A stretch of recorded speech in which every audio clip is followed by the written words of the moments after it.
Hello there, this is Dara here from Nurture, and in this tutorial I'm going to talk you through using a worksheet to as a starting point for creating your task in Nurture, okay?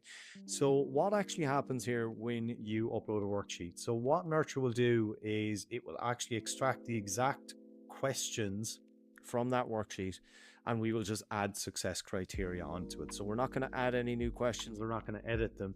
You can edit them later or refine them later before you assign it to students, and I'll cover that in a later tutorial. But the purpose of this is to take the exact worksheet you had and we essentially just add success criteria to it, okay?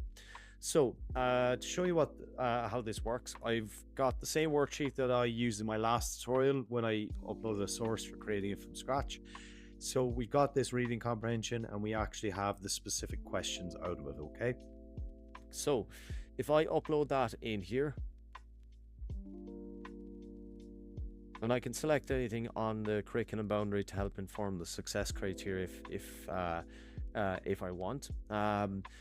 It will take the questions, it will look at the curriculum, and it will use those exact questions and it will just add success criteria on top of it, okay? So I'm just going to wait in the background for this to finish.